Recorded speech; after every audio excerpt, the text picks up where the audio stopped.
Humans keep developing more and more powerful weapons. Iron weapons beat the ones made of bronze, and then artillery came along and quite literally blew everything else out of the water. And now today, with airplanes, satellites, submarines, and missiles, we have again completely changed the way we make war.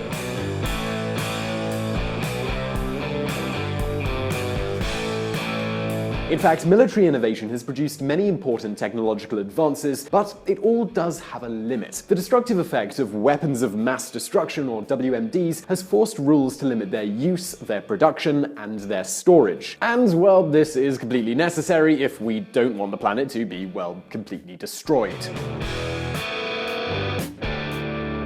The fight against nuclear proliferation. WMDs can be biological, chemical, radiological, and nuclear. But the biggest problem we face are these nuclear weapons. This is due to their sheer destructive power and because thousands and thousands of them were accumulated during the arms race in the Cold War. We will develop a larger and more accurate sea-based ballistic missile. We will also deploy nuclear cruise missiles in some existing submarines. In the 1960s, 70s, and 80s, art, music, and civil movements took action against nuclear weapons. Maybe you remember flower power, or at least you've probably heard of it. Two of the songs which best represent the story of these years, and I do recommend that you go and listen to them if you haven't, are Enola Gay by Orchestral Manoeuvres in the Dark and 99 Red Balloons by Nina. Well, the real challenge today is keeping North Korea or Iran from continuing their programs to develop WMDs and further to keep such weapons out of the hands of terrorist organizations.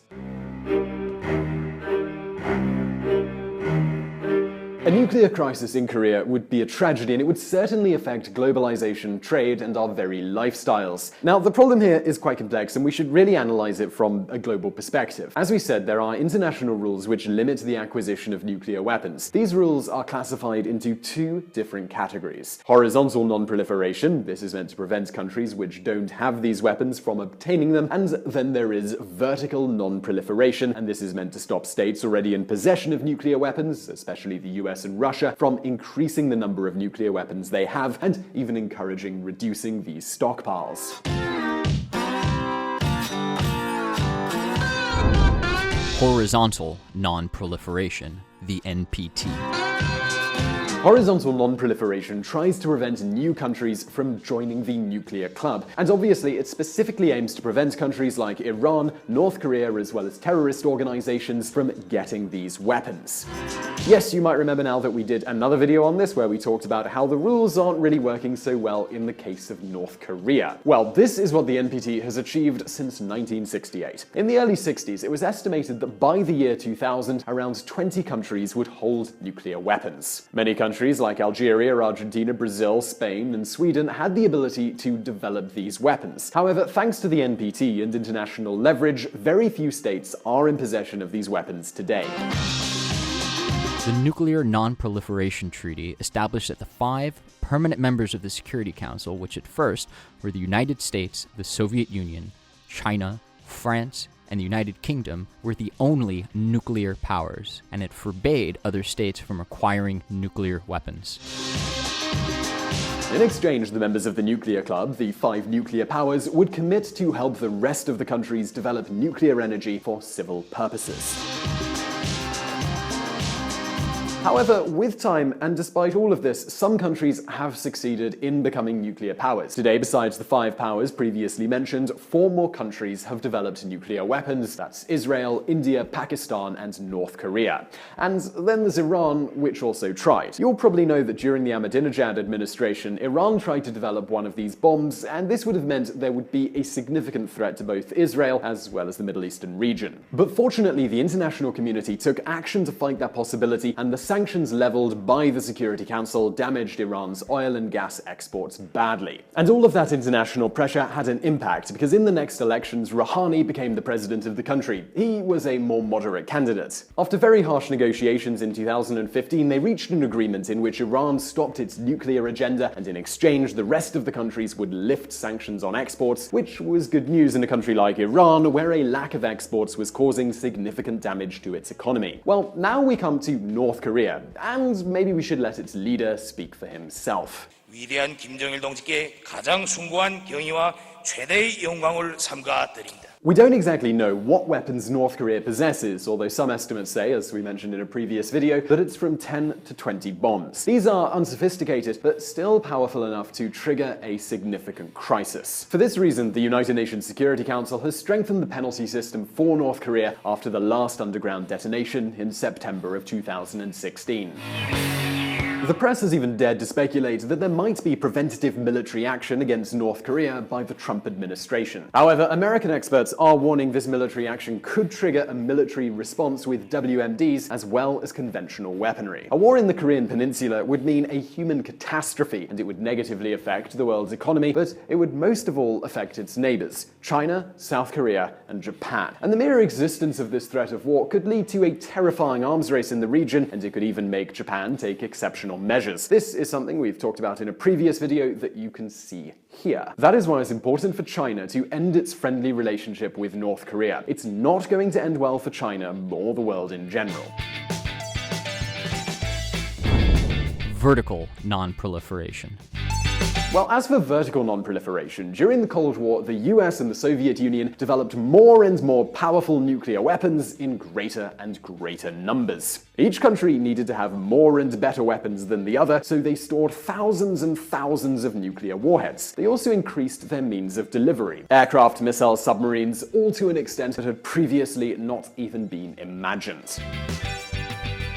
During the Cold War arms race, the global nuclear stockpile peaked in 1986 at about 70,000 nuclear warheads, according to the Federation of American Scientists, enough to destroy the Earth several times over. In those years, there were many tests with nuclear weapons conducted in the atmosphere, in the sea, in space, and sometimes, whether intentionally or not, they used people as guinea pigs to analyze the effects of radioactivity in humans. It was all a pretty terrible time. The Japanese artist Hashimoto has prepared a video where you can see the different nuclear tests since 1945. It looks like a video game, but it's not. Fortunately, with the end of the Cold War, the United States and Russia agreed to reduce their nuclear arsenals as well as their means of delivery. Under President Obama in April 2010, the START Treaty was signed in Prague. This treaty aimed to limit strategic weapons so each country would only hold 1,500 nuclear bombs by the year 2018. But still, that is way too many bombs. There are also other rules to limit missiles and means of delivery, and of course, no more nuclear testing is permitted. The CTBT is a treaty which completely forbids any nuclear tests, and no more tests have been carried out since 1998, with the exception, of course, being North Korea. Anyway, the conclusion of all of this is that yes, we must definitely stop the proliferation of nuclear weapons in Iran or North Korea, and we certainly have to prevent terrorist groups from laying their hands on these WMDs. But the nuclear arsenals that still exist in the US and Russia should also keep reducing, because among other things, the risk of misuse and lack of control of these weapons is always present. In the world we inhabit today, interdependent and globalized, wars, they don't make any sense. Bernard Brodie, the North American strategist, already said this after World War II. Thus far, the chief purpose of our military establishment has been to win wars. From now on, its chief purpose must be to avert them. In the US, President John F. Kennedy was a pioneer in the search of peace and nuclear disarmament. Too many of us think it is impossible. Too many think it is unreal. But that is a dangerous, defeatist belief. It leads to the conclusion that war is inevitable, that mankind is doomed, that we are gripped by forces we cannot control. We need not accept that view. Our problems are man-made. Therefore, they can be solved by man.